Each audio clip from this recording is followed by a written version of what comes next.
Paz, povo de Deus, povo amado, povo santo do Senhor.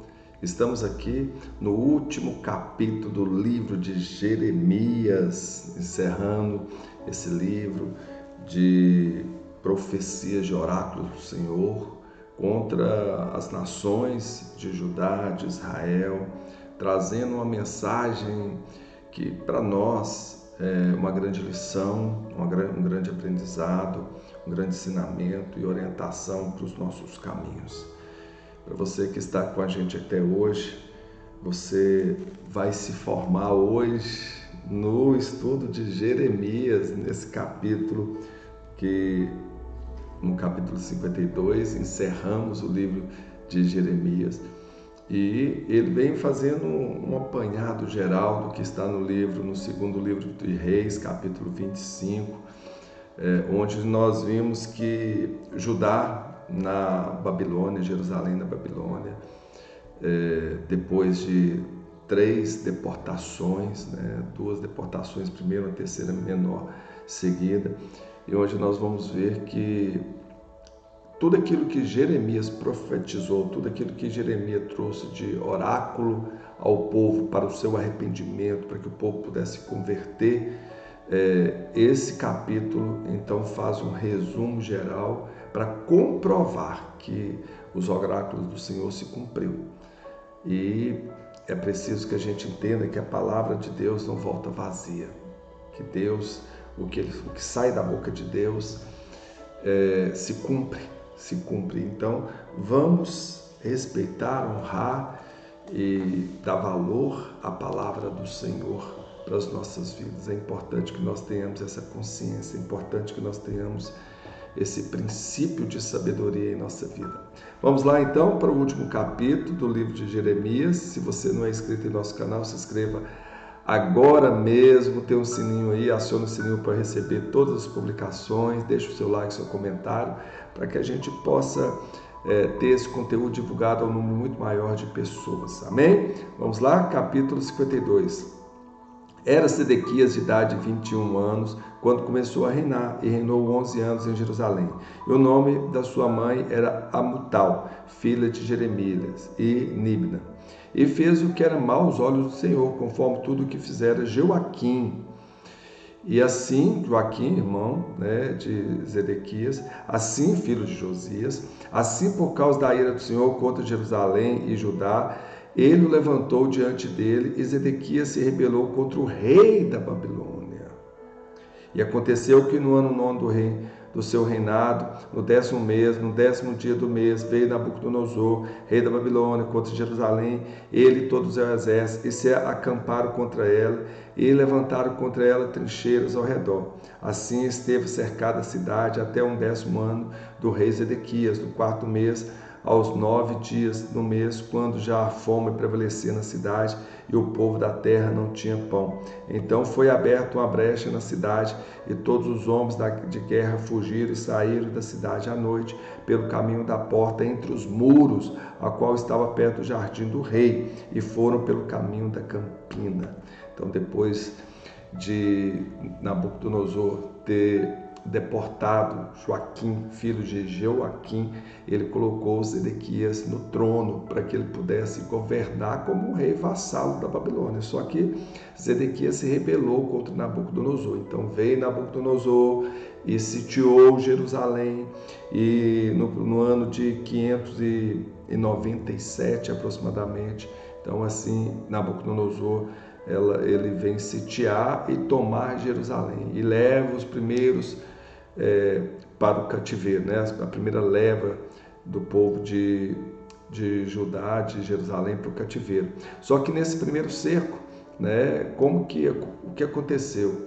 Depois de muito período de cerco ali, sem ter alimento, sem ter água, o rei então tenta fugir com sua tropa, ali pelo lado sul, porque o exército de Nabucodonosor, o exército babilônico, estava mais ao norte.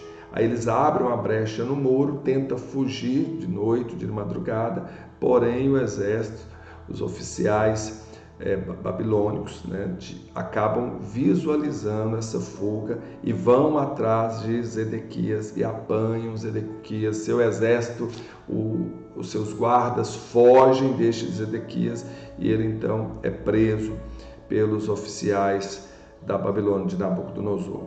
Isso acontece aproximadamente em 597.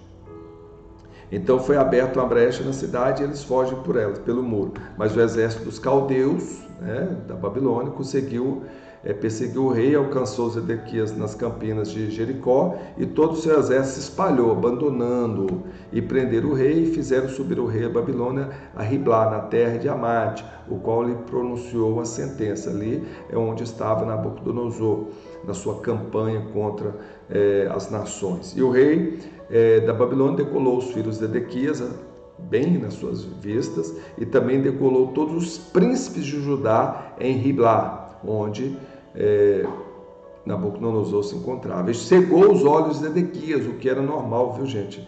E nessas guerras, as pessoas que eram pegas, né, principalmente a realeza, todos os filhos eram mortos, os reis também eram mortos, os príncipes. Nesse caso que Zedequias teve seus olhos furados, o que era também um ato normal de guerra, viu?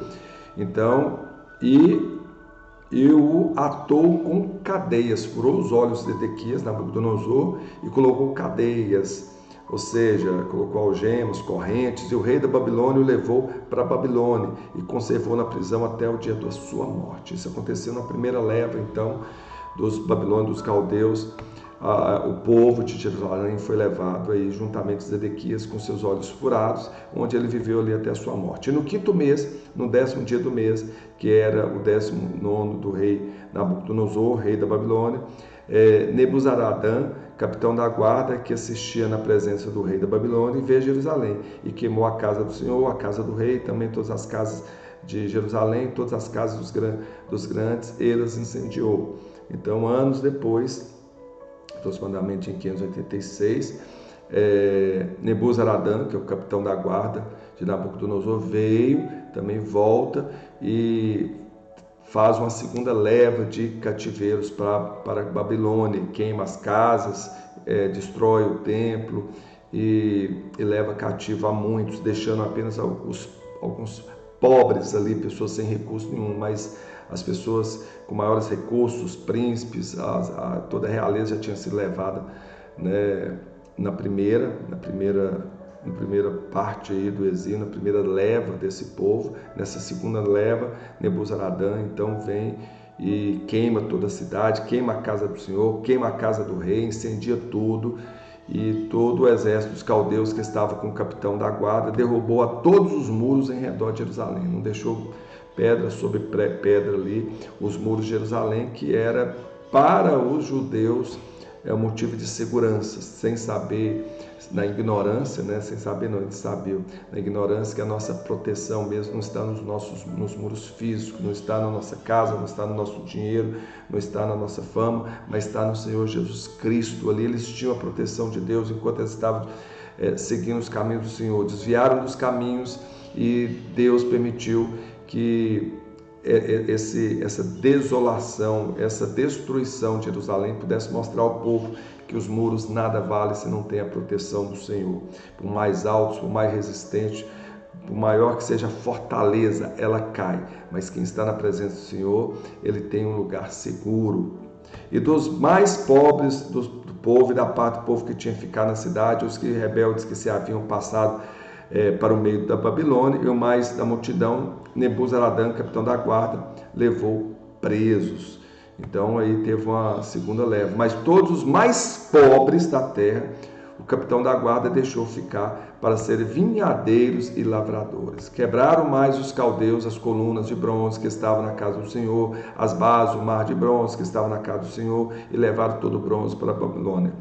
Então, na primeira leva, já levaram muitas riquezas da casa do rei, muitas riquezas do templo do Senhor. Nessa segunda leva, por Nebuzaradã, eles acabam levando as colunas de bronze, as pás, todos os utensílios do templo, o mar de bronze, que era uma grande bacia onde que eram erguidas, né? Ficava sobre como base ali os 12 touros de bronze, com toda a riqueza, as demais riquezas ali, as vasilhas, as colheres, os utensílios de bronze que os sacerdotes ministravam no templo, tudo isso foi levado. E tomou o capitão da guarda todo, né, as bacias, os braseiros, as tigelas, os caldeirões e os castizais, as colheres, os copos, tanto que era tanto de puro ouro como que era de prata maciça. Quanto às duas colunas, o único mar, e aos 12 bois de bronze que estavam debaixo dos mares, que fizeram o rei Salomão para a casa do Senhor, o peso do bronze e todos esses utensílios eram incalculáveis, gente. Não poderia mensurar aí o peso e o valor disso. Quanto às colunas, a altura de cada uma era de 18 côvados e um fio de 12 côvados a cercava, e era uma espessura de 4 dedos e era oca. E havia a espessura 4 dedos, imagine 4 dedos de puro bronze, gente. Imagine só a espessura das colunas, altíssimas, né? E havia 96 romãs, né, em cada lado, e as romãs todas em redor da rede eram 100. Levou também o capitão da guarda, as zeraias, o sacerdote-chefe, as safonias e o segundo sacerdote e os 3 guardas da porta. E a cidade tomou a um eunuco que tinha a seu cargo os homens de guerra e a 7 homens que estavam próximos a pessoa do rei que se achava na cidade, como também o escrivão mor do exército, que alistava o povo da guerra para a guerra, e a 60 homens do povo da terra que se achavam no meio da cidade. Tomando-os, pois, Nebuzaradã, capitão da guarda, levou ao rei da Babilônia a Ribla, e o rei da Babilônia os feriu e os matou em Ribla, na terra de Amade. Assim Judá foi levado cativo para fora da sua terra. Então, nessa segunda leva aí, Nebuzaradã levou ainda mais pessoas para o exílio, e ali os sacerdotes, os escrivãos, os eunucos ali que ficavam no templo, aqueles que registravam os homens para a guerra, todos esse restante aí que estava no templo, alguns sacerdotes, foram levados até a presença de Nabucodonosor, e ali, no mesma cidade em que Zedequias teve seus olhos furados, seus filhos mortos, esses sacerdotes também foram mortos, o eunuco, juntamente com esses homens que estavam próximos ao rei, que eram homens de confiança do rei, os escrivãos mortos, os sacerdotes, todos eles foram mortos ali em Ribla, onde Nabucodonosor estava na sua campanha de guerra aí contra essas nações. Este é o povo que Nabucodonosor levou cativo no 7º ano, 3.023 judeus. No ano 18º de Nabucodonosor, ele levou cativas de Jerusalém 32 pessoas. E no ano 23 de Nabucodonosor, Nebuzaradã, capitão da guarda, levou cativos judeus 745 pessoas. Todas as pessoas foram 4.600 pessoas no total que foram levadas cativos. Sucedeu, pois, que no ano 37º cativeiro de Joaquim, rei de Judá, no 10º mês, aos 25 dias do mês, em Evil-Merodach, rei da Babilônia. Aqui nós vemos que já num período bem mais à frente, né, onde já não é mais Nabucodonosor, mas Evil-Merodach, agora rei da Babilônia, no 1º ano do seu reinado, levantou a cabeça de Joaquim, rei de Judá, e o tirou do cárcere. Olha, então nós observamos aqui pelos relatos que não foram apenas 2 levas, né, de pessoas para a Babilônia, foram no total 3 levas, e a última foi de menor número de pessoas, mas o total foram de 4.600 pessoas que foram levadas para a Babilônia. E tempos depois, muito tempo depois, quando sobe ao trono da Babilônia um novo rei, Evil-Merodach, ele tira Joaquim ali da prisão. Joaquim, sobrinho de Zedequias, ele que estava na prisão, que tinha sido levado como prisioneiro e sendo colocado seu tio ali para reinar, para governar como um rei vassalo da Nabucodonosor, ele é levantado e recebe as honrarias. E falou com ele benignamente e o pôs o seu trono acima dos tronos dos reis que estavam com ele na Babilônia. Olha, o rei Evil-Merodach então dá as honrarias reais a Joaquim, que estava prisioneiro ali na Babilônia, e deu as honrarias, colocou ele acima de todos os reis de outras nações que tinham sido presos, que estavam cativos. Ele fez mudar as vestes da sua prisão, ou seja, colocou vestes reais nele, e passou a comer pão sempre na presença do rei, todos os dias da sua vida. Então o rei babilônico, o atual rei babilônico, deu graças, ou seja, honrarias ao Joaquim. E quanto à sua alimentação, foi-lhe dada a refeição contínua do rei da Babilônia, porção cotidiana no seu dia, até o dia da sua morte, todos os dias da sua vida. Aqui nós vimos então que Joaquim, ele recebe essas honrarias. Provavelmente aqui é um sinal de esperança de que os descendentes de Davi, da realeza de Davi, eles vão manter aí a sua linhagem, não que vão voltar para o trono, mas mantendo assim a sua linhagem. Nem todos da realeza foram mortos, Joaquim aí teve, depois de muitos anos na cadeia, na prisão, ele teve aí essa revogação da sua sentença e passou a ter as honrarias de uma realeza, comendo junto ao rei aí na sua mesa diante do rei. Provavelmente pode ser que nesse período Joaquim tenha se arrependido de todos os seus pecados, todas as abominações que cometera, e tenha se voltado para Deus, tenha buscado o Senhor, e Deus aí permitiu que ele tivesse os últimos anos da sua vida com essas honrarias. Amém? E assim nós fechamos então o livro de Jeremias. Gente, parabéns para você que me seguiu aqui no nosso propósito, que me acompanhou aqui nesse propósito dia após dia, capítulo por capítulo, nesses 52 capítulos aqui, onde o profeta Jeremias vem trazendo uma mensagem não apenas para o povo de Deus, Judá, de Israel, não, mas para mim e para você, para que nós possamos aplicar alguns princípios que Deus falou ao seu povo, para que eles fossem abençoados, para que eles pudessem ir bem, para que eles pudessem ser felizes, para que não houvesse guerra, para que estivessem em paz, para que eles não sofressem opressão e nem sofressem com a espada. Mas esse povo, infelizmente, como rebelde somos, não ouviu e teve as consequências. Teve essa mensagem que Deus sempre, pela sua infinita misericórdia, ele vem alertando, vem chamando o povo ao arrependimento. E mesmo o povo caindo, o povo pecando, Deus está sempre pronto para poder perdoar o seu povo e dar uma segunda chance. Mas nós não sabemos quanto tempo